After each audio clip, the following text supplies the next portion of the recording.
إن الحمد لله نحمده ونستعينه ونستغفره ونعوذ بالله من شرور أنفسنا ومن سيئات أعمالنا من يهده الله فلا مضل له ومن يضلله فلا هادي له أشهد أن لا إله إلا الله وأشهد أن محمدا رسول الله أعوذ بالله من الشيطان الرجيم بسم الله الرحمن الرحيم يا أيها الذين آمنوا اتقوا الله حق تقاته ولا تموتن إلا وأنتم مسلمون يا أيها الناس اتقوا ربكم الذي خلقكم من نفس واحدة وخلق منها زوجها وبث منهما رجالا كثيرا ونساء واتقوا الله الذي تساءلون به والأرحام إن الله كان عليكم رقيبا يا أيها الذين آمنوا اتقوا الله وقولوا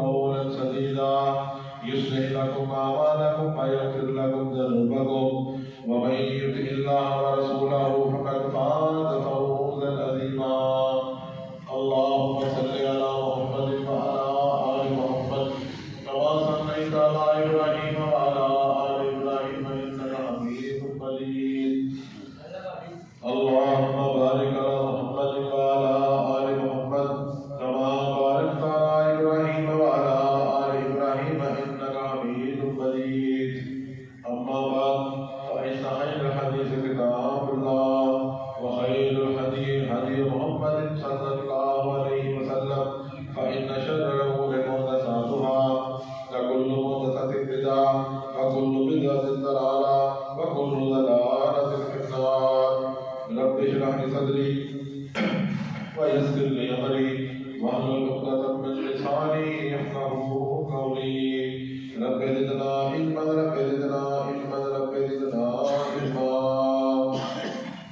أعوذ بالله من الشيطان الرجيم بسم الله الرحمن الرحيم وما أصابكم من مصيبة فبما كسبت أيديكم ويعفو عن كثير ہر قسم کی حمد و ثنا تعریف توصیف بزرگی بڑائی عظمت عفت جلال شان اللہ تبارک و تعالیٰ کے لیے انگنت صلاۃ درود و سلام صدر کونین تاجدار مدینہ والی فتح ساکی مصر شاہ محشر سید البشر سید الانبیاء حضرت محمد مصطفیٰ صلی اللہ علیہ وآلہ وسلم کی ذات اقدس مطہر حضرات فلسطین کی جنگ اور بابری مسجد کی جگہ پہ رام مندر کی تعمیر کے حوالے سے مسلم امت کی بے نصیب ان کی ناقدری ان کا تلکوں سے بھی ہلکا ہونا اس بات کا ثبوت ہے امت کے زوال کے اسباب کے بارے میں ہم گفتگو کر رہے تھے جس میں کچھ چیزیں آپ سے پچھلے دن میں بات ہوئی کہ ہمارا یہ زوال آخر کیوں ہوا اس دنیا پر سینکڑوں سال حکومت کرنے کے بعد آج اس قدر کمزور ہو گئے کہ ہم ایک مسلمان کا شہادت نہیں بلکہ ہزاروں کی تعداد میں روزانہ شہید ہو رہے ہیں لیکن اس میں کوئی بندہ یہ ماننے کے لیے تیار نہیں ہے کہ یار یہ بھی کوئی انسان ہے اور ان کے بارے میں بھی لوگوں کو بھی بات کرنی چاہیے یہ ہماری حالت اور اوپر سے ایک دکھ کی بات کہ عالمی انداز سے ساتھ میں جو ملک گیا ہے کہ بھائی اسرائیل درزگی کر رہا ہے اس کو روکا جائے بچوں کو بوڑھوں کو جوانوں کو عورتوں کو شہید کیا جا رہا ہے ان کے ساتھ زیادتی ہو رہی ہے اس عالمی انداز سے ساتھ میں جو ملک جانے والا ہے جس نے یہ کیس دائر کیا وہ بھی اسلامی ملک نہیں جنوبی افریقہ ملک عدالت میں گیا ہے کہ بھائی وہ ملک ہے اس پر ظلم ہو رہا ہے اس کو رکوایا جائے 57 کے قریب اسلامی ملکوں میں سے کوئی ملک بھی نہیں گیا کہ بھائی اس کو آپ روکیں اسی والے سے کچھ چیزیں ہم آج اپنے مختصر جملوں میں یہ باتیں بیان کرتے ہیں اور باتیں بیان کرنے کا مقصد یہ ہے کہ اپنی اصلاح کم از کم اگر وہ اسباب ہمارے اندر پائے جا رہے ہیں امت کے زوال میں ہم اس کو دور کر سکتے ہیں جس میں سے کچھ چیزیں جو ڈسکس ہوئی اس میں کچھ چیزیں ایمان سے کمزوری ہماری ایمان سے محرومی اسی طرح قرآن مجید کو چھوڑنا اسی طرح جو ہم نے اپنی پسند کا دین بنایا ہوا ہے یہ ہمارے زوال کا سبب ہے۔ آج اسی سلسلے کو آگے بڑھاتے ہوئے ایک اہم چیز آپ کے سامنے رکھنا چاہتا ہوں کہ ہمارے زوال کی بڑی وجہ وہ اسلامی ممالک میں اسلامی شریعت کے دفاع کا نہ ہونا۔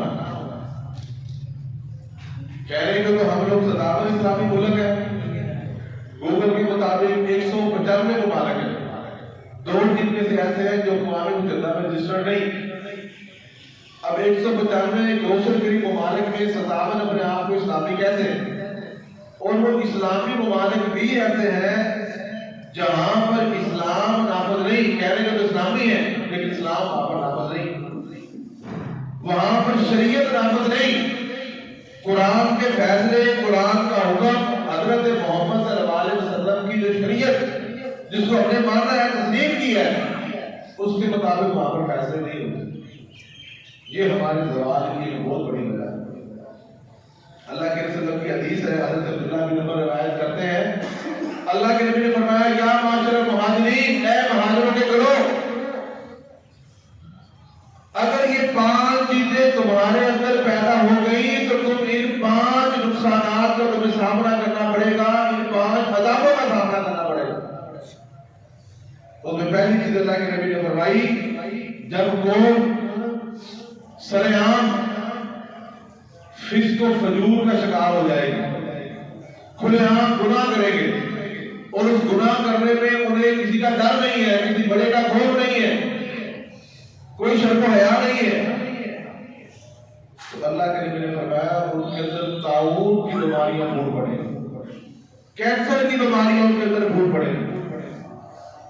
پہلے کینسر ہم نے سنا نہیں تھا، اب کینسر کی بھی بڑی قسمیں آ گئی، بڑا بندے، بڑے صحت مند بندے، پتہ کب چلتا ہے کہ بھائی اس کا تو کینسر آپ اس اسٹیج میں چلا گیا، پتہ ہی نہیں چلا۔ کسی کو گلے کا کینسر ہے، کسی کو آنکھ کا کینسر ہے، کسی کو جوڑے کا کینسر ہے، کسی کو آنکھ کا ہے، کسی کو پیٹ کا ہے، کسی کو دماغ میں رسولی ہے، کسی کی پتہ ہی نہیں چلتا۔ خدا سب چلتا ہے کہ لوگ بس آپ کی 4 دن رہ گئے، اس کو آپ بچا سکتے ہیں تو بچا لو، جتنے بھی ٹیسٹ کرا لو پتہ ہی نہیں چلتا۔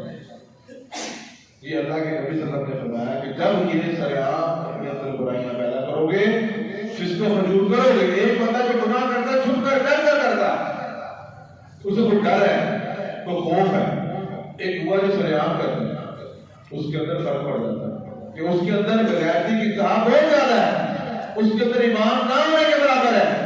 جو سریعان کرتا ہے میرا کیا کرتا ہے، کرنا تو کر رہا، میں تو کر رہا ہوں۔ جب یہ کام ہوتے ہیں پھر ان معاشروں میں طاعون اور کینسر کی وبائیں ہوتی ہیں۔ دوسری چیز اللہ کے نبی نے فرمایا کہ جب قوم مال توڑ میں کمی پیدا کرے گی، اس قوم کے اندر قحط سالی پیدا ہو جائے گا۔ آج آپ دیکھیں کتنے لوگ ہیں جو مکمل وزن کے مطابق اپنا سودا بیچتے ہیں، وزن کیا 1 کلو بندہ پیسے دیتا ہے، 1 کلو کے پیسے دیتا ہے 1 مان کے، آگے سے چیز ملتی ہے 38 کلو۔ ایک بندہ پیسے دیتا ہے کہ میں نے یہ 10 چیز لینی ہے، جس چیز کے وہ پیسے دیتا ہے اس میں سے کم کر کے دیا جا رہا ہے۔ ہر چیز میں ہمارے ہاں پوری کی پوری قوم ہم لوگ اس مسئلے میں کرپٹ ہوتے جا رہے ہیں۔ آپ پیسے اپنے پورے لے رہے ہیں، چیز بھی اس کو آپ پوری دیں۔ ایک بندے نے آپ سے کمٹمنٹ کی، آپ سے طے کیا میں نے یہ چیز اتنے میں لینی ہے تو اسے آپ بھی دیں۔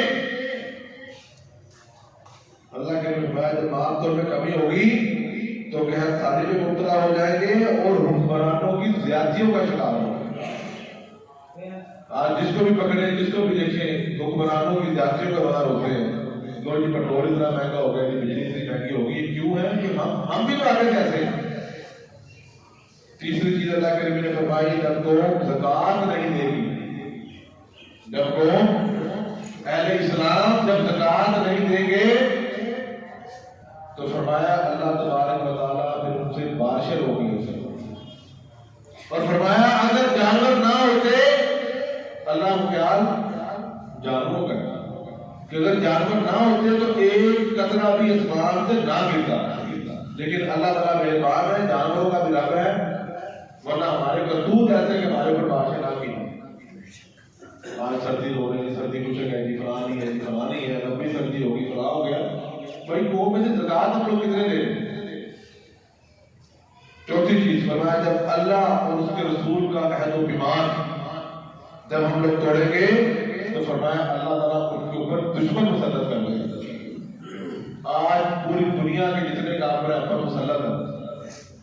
آج پاکستان کی بات کریں تو پاکستان کا کوئی بارڈر بھی محفوظ نہیں سوائے چائنا کے بارڈر کے جو صرف 40 کلومیٹر کا ہے. اتنا بڑا بارڈر ہمارا انڈیا کا، ادھر سے افغانستان، ادھر سے ایران. ہمارا کوئی بھی بارڈر آپ بتائیں جس سے ہم کہیں کہ یار یہ بارڈر ہمارا ہے. دو ملک کے یہ مسلمان ہے، اسلامی ہے، ایران بھی اور افغانستان. لیکن آج ہمیں زیادہ دہشت گردی کا سامنا انہیں دو طرف سے ہوا ہے. اوور آل جتنے بھی اسلامی ممالک ہیں ان کے بھی حال یہی ہے. سوڈان کے بارڈر دیکھ لیں، یمن کے بارڈر دیکھ لیں، جس ملک کا مرضی آپ بارڈر اٹھائیں آپ کو یہ چیز ان کے اندر نظر آئے گی کہ ان کے اوپر دشمن مسلط ہو چکے ہیں. اس کی وجہ کیا؟ اس کی وجہ یہی ہے کہ جب لوگ اللہ اور اس کے رسول سے کیے گئے وعدے، اللہ اور اس کے رسول کی بتائی ہوئی شریعت اس کے مطابق نہیں چلیں گے تو حالات یہی. فرمایا اللہ کے رسول نے جب حکمران کتاب اللہ کے مطابق فیصلے نہ کریں گے فرمایا ان کے اندر اللہ تعالیٰ پھوٹ ڈال دیں گے. ہمارے ہاں پاکستان کے اندر آپ دیکھیں کتنے فیصلے شریعت کے مطابق ہو گئے. کوئی فیصلہ بتایا گیا یہ فیصلہ ہماری عدالتوں میں شریعت کے مطابق ہوتا ہے. وہی عدالت ہے ایک فیصلہ یس کرتی ہے، وہی عدالت نو کر دیتی ہے، پھر آپ عدالت میں چلے ہیں وہی یس کر دے گی وہی نو کر دے گی. وہی عدالتیں، وہی وکیل ہے، وہی سسٹم ہے، وہی قانون ہے، وہی آئین ہے، لیکن فیصلے کی تشریح مختلف ہوتی ہے.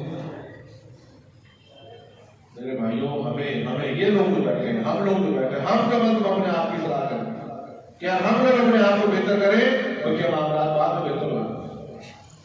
اللہ اکبر. اللہ کے رسول صلی اللہ علیہ وسلم کی حدیث ہمارے حالات کے اوپر بالکل صادق آتی ہے. پانچویں بڑی وجہ اللہ تعالیٰ قرآن میں فرماتے ہیں ان الذین یحبون ان تشیع الفاحشۃ فی الذین آمنوا. ہمارے زوال کے اسباب میں سے پانچویں بڑی وجہ فرمایا جب معاشرے میں بے حیائی کو فروغ دیا جائے. ایک ہے بندہ خود برائی کرتا ہے کمرے کے اندر چھپ کے کر رہا ہے. ایک وہ ہے جو بندہ برائی کو آگے سپلائی کر رہا ہے، برائی کو آگے پروموٹ کرتا ہے، برائی کے آگے تشہیر کرتا ہے، لوگوں کو بھی بتاتا ہے یار یہ برائی ہے، یہ سہولت ہے، اس کو آپ اس طرح کر رہے ہیں. اللہ فرماتا ہے قرآن میں ان الذین یحبون ان تشیع الفاحشۃ فی الذین آمنوا. فرمایا بے شک وہ لوگ جو اس بات کو پسند کرتے ہیں کہ ایمان والوں کے درمیان برائی اور فحاشی اس کو شائع کیا جائے، اس کی تشہیر کی جائے. اللہ قرآن میں فرماتے ہیں کیا ہوگا؟ لہم عذاب علیم فی الدنیا والآخرہ. فرمایا ان کے لیے اللہ کہتے ہیں عذاب علیم ہے دنیا میں بھی، دردناک عذاب ہے دنیا میں، اور دردناک عذاب ہے ان کے لیے آخرت میں. آپ کبھی ایسے بندے کو خوشحال نہیں دیکھیں گے جو برائی کا سپورٹ ہے. ہمیشہ ایمان والا بندہ اگرچہ مسائل کا بھی کیوں نہیں، اس کی طرف 10,000 ہے، اس کی 20,000 ہے، اس کی 50,000 ہے، جتنے بھی کم مسائل ہو آپ اہل ایمان کے چہرے پہ رونق دیکھیں گے. اور وہ بندے جو کروڑوں روپے کما کر بھی برائی کے ذریعے اور برائی کو پروموٹ کرتے ہیں آپ ان کے چہروں پہ کبھی بھی خوشحالی نہیں دیکھ سکیں گے. 900 کے چہروں پہ نظر آئے. میری یہ نوجوان نسل سے گزارش ہے خدا اپنی برائیاں ختم کرے. اگر نہیں کر سکتے تو اس کو آگے مت بڑھائیں. جب بھی آپ نے اپنے واٹس ایپ سے اپنے فیس بک اکاؤنٹ سے کوئی چیز شیئر کرنی ہے آپ نے اچھائی کی کرنی ہے. آپ کے بعد تہیا کر لیں کہ ہم نے اس آیت کا مصداق نہیں بننا. کوئی حدیث آ گئی اس کو شیئر کر دیں، تحقیق کر لیں صحیح ہے آگے شیئر کر دیں. قرآن کی آیت آگے شیئر کر دیں. ہمارے یہاں سسٹم کیا ہے؟ جو گندی بات ہے اس کو آگے شیئر کر دیں، جو بد تہذیبی والی بات ہے اس کو سب سے پہلے شیئر کرنا ہے. کیا اگلا بندہ آپ کو محنت دیتا ہے؟ سوائے ایک کہتا 2 سیکنڈ کا اس کے علاوہ کچھ نہیں. لیکن آپ کی طرف سے برائی پھیل گئی، آپ کی طرف سے وہ گندی چیز اس کی طرف چلی گئی. میرے بھائیوں اس قرآن کی آیت سے ڈریں. اگر آپ چاہتے ہیں کہ آپ کا مستقبل بہتر ہو، آپ کے گھروں میں خوشحالی آئے اور آپ عذاب علیم سے بچنا چاہتے ہیں، آج کے بعد برائی کی کبھی تشہیر مت کریں. چھٹی بڑی چیز ہمارے زوال کا بڑا سبب ہمارے مسلکی اختلافات۔ اگرچہ آج کل یہ ہم میں بڑی کمی آ گئی، آج کل حقیقت ہے، میں نے آگے بھی بات کی تھی کہ ہمارے ہاں آج کل مسلکی اختلافات کی شدت نہیں۔ ہماری مسجد میں دیوبندی بریلوی ہر ایک سارے نماز پڑھتے ہیں، ساتھ والی مسجد میں دیوبندی بریلوی سارے پڑھتے ہیں، اس سے اگلی مسجد میں سارے پڑھتے ہیں۔ الحمدللہ آج وہ بات نہیں ہے کہ مسلک کی بنیاد پر کسی کا کسی سے تعصب ہو، کوئی لڑائی نہیں، کوئی جھگڑا نہیں، کوئی مناظرہ نہیں۔ ہر ایک کو سمجھ ہے بھائی نماز پڑھیں جیسے مرضی پڑھیں، قرآن و سنت کے مطابق آپ نماز پڑھیں، جس حد تک کوشش کر سکتے ہیں قرآن و سنت کے مطابق پڑھیں، لیکن اس بنیاد پہ آج لڑائیاں نہیں ہیں، جھگڑے نہیں ہیں، محبت ہے۔ آج اگر اختلافات ہے تو سیاسی اختلاف ہو رہا ہے، آج اگر تشدد ہے آج کے ماحول میں گھروں میں آج کو بحث چل رہی ہے، دیوبندی بریلوی کی نہیں چل رہی، آج کی شدت سیاسی بنیادوں پر زیادہ ہو چکی ہے۔ نائب ہے تو اپنے گھر بات کر لیں، اپنی بیٹھک میں بات کر لیں، اپنے چوک پہ بات کر لیں، آپ کو نظر آئے گا کہ سیاسی شدت زیادہ ہے۔ صرف الیکشن کی وجہ سے نہیں ہے، الیکشن کے علاوہ بھی ایسے ہی، الیکشن سال پہلے بھی یہی تھا، 2 سال پہلے بھی یہی تھا۔ آج پی ٹی آئی کی، نون لیگ کی، پیپلز پارٹی کی، آزاد امیدوار کی، دیگر امیدواروں کی بحثیں زیادہ ہیں۔ کبھی آپ کو یہ بحث نہیں ملے گی کہ ہاں بھائی ریپرزینٹ کرتا ہے کہ نہیں کرتا، عامر کہہ رہا ہے کہ نہیں کر رہا، یہ بحثیں ختم ہو گئی ہیں۔ اس میں علماء کرام کو سلام ہے، تمام مسالہ کے علماء کرام کو جنہوں نے اس چیزوں کو کنٹرول کیا اور کم کیا۔ اپنے آپ کو اس اختلافات سے بچائیں۔ ساتویں چیز ہمارے زوال کا سبب، ہم آج گفتگو آپ کے سامنے جو کر رہے ہیں مسلم امت کے زوال کے اسباب بیان کر رہے ہیں۔ ساتویں چیز ہمارے مسلم ممالک کے آپس میں اختلافات، ان کو اتحاد کی ضرورت ہے۔ اور ایک بڑی اور اہم وجہ ہمارے مسلمانوں کے زوال کی، وہ وجہ کیا ہے؟ وہ محنت کا نہ کرنا۔ میرے نوجوان نسل سے خصوصی گزارش ہے کہ اس بات پہ توجہ کریں۔ نوجوان جو ماشاءاللہ ابھی بڑھ رہے ہیں، ان سے گزارش ہے کہ ہمارے زوال کی، ان کے گھروں کے زوال کی، قوم کے زوال کی بڑی وجہ حج حرام ہونا ہے، محنت کا نہ کرنا ہے۔ آج صرف یہ بات کرتے ہیں بندہ دیکھو جی نے کتنا پلازا بنا لیا، اس نے کتنی بڑی کوٹھی بنا لی، اس نے کتنی زمینیں خرید لی۔ وہ بھائی اس نے خریدی ہے، وہ محنت کر رہا ہے، اپنی محنت کی کمائی کرتا ہے تو اس کے اوپر وہ آگے بڑھتا ہے۔ آج آپ جمعے کے بعد شام کو ٹائم ملے، کل ٹائم ملے، 10 منٹ کے لیے آپ اپنے ارد گرد دیکھیں، لسٹ بنائیں اپنے علاقے کی برادری کے کامیاب بندوں کی، 10 بندوں کے نام دیکھیں، آپ کو ان کے سب کے اندر ایک وجہ ملے گی، اس بندوں نے محنت کی ہوئی۔ آپ محنت کرتے ہیں، ہمارے بچے رات 2 بجے سوتے ہیں، صبح 12 بجے اٹھتے ہیں، 12 بجے اٹھ کے کہتے ہیں وہ دیکھو جی وہ بندہ بڑا امیر ہو گیا، ایک ہی کام ہے، وہ اتنا ہو گیا، وہ اتنا ہو گیا، اپنی بات کوئی نہیں کرتا۔ اللہ کے بندے تو 12 بجے اٹھتا ہے، تو زور کے بعد تو روڈ کے اوپر آتا ہے، 5 بجے تو واپس گھر چلا جاتا ہے، تو پھر تو کہتے ہیں یار ہم غریب کیوں؟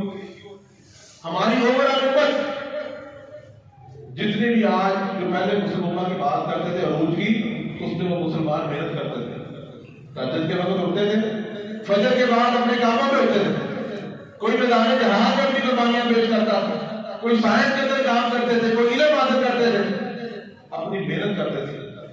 آج سسٹم الٹا ہے، رات کو ہم نے جاگنا ہے، دن کو ہم نے سونا ہے، اور اعتراض اس بات پر لوگ ہم لوگ بڑے زبان میں، اور میرے بھائی محنت کریں، محنت کے بارے میں ایک اصول، صرف ایک اصول دیر میں رکھیں کہ جو کام آپ کو دیا جا رہا ہے وہ کریں۔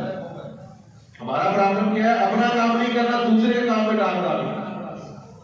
محنت کا صرف ایک اصول، اگر آپ پڑھ رہے ہیں بی ایس کر رہے ہیں تو بی ایس کریں، جو بی ایس کر رہے ہیں اس پہ توجہ دیں۔ آپ دکان پہ جاتے ہیں تو اپنی دکان کے بزنس میں توجہ دیں، آپ کھلاڑی ہیں تو اپنے کھیل میں توجہ دیں، آپ کہیں ملازمت کرتے ہیں، آپ کہیں زراعت کرتے ہیں، آپ جو کام آپ کے ذمہ ہے اس کو 100% کرنے کی کوشش کریں، یہی محنت ہے، محنت کا کوئی بات بولا نہیں۔ تو آج ہمیں ضرورت ہے مسلم امت کو کہ آپس میں اتفاق و اتحاد پیدا کریں، کافروں سے اپنی جان چھڑائیں اور مسلمان آپس میں محبت پیدا کریں۔ اللہ تعالیٰ ہمیں عمل کی توفیق عطا فرمائے۔ وآخر دعوانا الحمدللہ رب العالمین۔ مسلمہ کے زوال کے اسباب سے، زوال کے جو چند اسباب تھے اس کے بارے میں پچھلا جمعہ اور آج کا جمعہ جس میں تمام چیزیں آپ کے سامنے بیان کی گئی، اس میں ہماری خود کا اصلاح نہ کرنا، ہماری امام سے محرومی، مسجد مدرسوں سے دوری، بڑے چھوٹے کا احترام نہ کرنا، قرآن کو چھوڑنا، حدیث کو چھوڑنا، آپس کے اختلافات، کفار سے دشمنیاں، یہ تمام کے تمام اسباب ہیں جو ہمارے زوال کا سبب ہے۔ اسی طرح الیکشن اس کی ڈیٹ اناؤنس ہو چکی ہے، 8 فروری کو ملک بھر میں الیکشن کا انعقاد ہو رہا ہے۔ اس بارے میں صرف 2 باتیں کرنا چاہتا ہوں، بات بڑی لمبی تفصیلی ہے، کا بھی احساس ہے۔ ایک چیز بڑی کلیئر کر دیں آپ کو کہ اسلام کا نظام حکومت خلافت ہے۔ اسلام نے خلافت کو پسند کیا ہے کہ اگر جو حکمرانی ہوگی، اسلام کا نظام خلافت کا نظام ہے۔ حضرت ابوبکر صدیق خلیفہ بنے، ان کے بعد حضرت عمر بن خطاب، ان کے بعد حضرت عثمان، ان کے بعد حضرت علی اور بعد میں خلافت کے قیام کے لیے ہمیں کوشش کرنی چاہیے جس حد تک کر سکیں، ورنہ کم از کم آپ اپنے زبان میں یہ بات ضرور بتائیں کہ مسلمانوں کا نظام حکومت خلافت ہے۔ آپ کو یہ بات آپ کے دماغ میں رہنی چاہیے۔ خلافت اگر نہیں ہو سکی تو یاد رکھیں اسلام نے اس کے بعد بادشاہ کو پسند کیا۔ انبیاء کرام نے بھی دعائیں کی، حضرت یوسف علیہ السلام کی دعا موجود ہے، رب آتینی من الملک، اے اللہ تو مجھے بادشاہ عطا کر۔ اس طرح حضرت سلیمان پیغمبر نے دعا کی، اے اللہ مجھے معاف کر دے، وہب لی ملکا لا ينبغي لأحد، اور اے اللہ مجھے ایسی بادشاہ دے جو دوبارہ کسی کو نہیں دے گی۔ اسی طرح قرآن میں موجود ہے طالوت اور جالوت کے قصے میں، داؤد علیہ السلام اس وقت موجود تھے، ان کی قوم کا واقعہ ہے، انہوں نے کہا اجعل لنا ملکا، پھر رب سے دعا کریں ہمارے لیے ایک بادشاہ مقرر کر دے، پھر ہم اللہ کے راستے میں جہاد کریں۔ تو بادشاہ کو یاد رکھیں اسلام نے پسند کیا۔ تیسرے نمبر پہ ہمارا جو نظام ہے جس پہ آج ہم لوگ اس کا شکار ہیں، جس سے پھنسے ہوئے، ہم اسے جمہوری نظام کہتے ہیں۔ جمہوری نظام کیا ہے؟ ایک لمبی بحث ہے کہ جو اکثریت فیصلہ کرتا ہے۔ میرے حساب میں تو پاکستان میں کبھی اکثریت کی گورنمنٹ آئی نہیں۔ کچھ چیزیں ایسی ہیں جو ہم کھل کر بات کر سکتے ہیں، کچھ پہ نہیں کر سکتے۔ جو چند لوگوں نے فیصلہ کرنا ہے اسی کے مطابق جناب آگے مسئلہ چل رہا ہے۔ وہ ڈالتے کدھر ہے، نکلتے کدھر سے، اور ہر دفعہ وہ کسی چکروں میں پڑی ہوئی ہے، آپ یہ ہے فلاں فلاں۔ ہم اپنے اسٹیج سے آپ کو یہ نہیں کہتے کہ آپ فلانے کو ووٹ دیں، فلانے کو، لیکن صرف آپ سے اس مسجد کے پلیٹ فارم سے 2 چیزیں کہنا چاہتا ہوں۔ نمبر 1، الیکشن کو الیکشن سمجھیں، اس کو اپنے گھروں میں لڑائی کا باعث سمجھنا۔ جیتے گا رانا روف، جیتے گا سہیل خان، جیتے گا علمدار، جیتے گا نواز شریف، جیتے گا عمران خان، کوئی جیتے۔ آپ کے گھر میں روٹی آپ کے ماں باپ نے محنت کرنی ہے تو پکنی ہے، یا آپ نے محنت کرنی ہے تو پکنی ہے، انہوں نے روٹی آپ کو نہیں بتایا۔ یہ ایک بہت بڑی حقیقت ہے۔ اس لیے اپنے آپ کو کسی لڑائی کا شکار مت بنائیں۔ یہ باتیں ہی ہے کہ نظریہ ہے، یہ فلانا ہے، یہ فلانا ہے، ایسی کوئی بات نہیں ہے۔ نظریہ صرف اسلام کا نظریہ ہے، اس کے علاوہ سب سیاسی جھنڈے ہیں۔ کوئی معصوم نہیں ہے۔ ہمارا موقف کیا ہے؟ کوئی معصوم نہیں ہے، نہ نواز شریف معصوم ہے، نہ عمران خان معصوم ہے۔ ہر بندے کے اندر غلطیاں موجود ہیں، وہ بھی انسان ہے، کوئی ان میں نبی نہیں ہے، پیغمبر نہیں ہے، ولی نہیں ہے، غلطیاں موجود ہیں۔ یہ کہہ رہے ہیں کوئی ان سے زیادہ غلطیاں اور کسی میں کم غلطیاں۔ آپ سے گزارش یہ ہے کہ اس کو صرف الیکشن سمجھیں، جس کو آپ بہتر سمجھ رہے ہیں یا جس کے کہنے میں آپ ووٹ دے رہے ہیں اس کو ووٹ ڈال دیں، لیکن اس کو لڑائی جھگڑا بحث تمیز 24 گھنٹے آپس کے تعلقات خراب ہوتا ہے۔ باقی چند چیزیں تھیں۔ اور دوسری اور اہم بات، اپنے آپ کو ان بحثوں میں پڑھ کر مسجدوں سے دور کرنا، غیبت چغلی کرنا، 24 گھنٹے یہی بحث کرنا، اس سے میں سمجھتا ہوں انسان کے اندر ایمان کی کمزوری واقع ہوتی ہے۔ اللہ تعالیٰ سے دعا کرتے ہیں اللہ تعالیٰ ملک پاکستان کے حالات بہتر کریں، بہتری کی طرف آئیں۔ جو گورنمنٹ بھی آئے اللہ اسے ہدایت دے، ملک کے جو غریب لوگ پس رہے ہیں ان کی دکھوں کا ماوا ہو، مہنگائی ختم ہو، ہمارے معاملات بہتری کی طرف جائیں، امن و امان بہتر ہو۔ اللہ تعالیٰ سے دعا ہے اللہ تعالیٰ سب پر اپنی عافیت اور رحمت برسائے۔ إن الحمد لله نحمده ونستعينه ونستغفره ونعوذ بالله من شرور أنفسنا ومن سيئات أعمالنا من يهده الله فلا مضل له ومن يضلل فلا هادي له أشهد أن لا إله إلا الله وأشهد أن محمدا رسول الله سبحان ربك رب العزة عما يصفون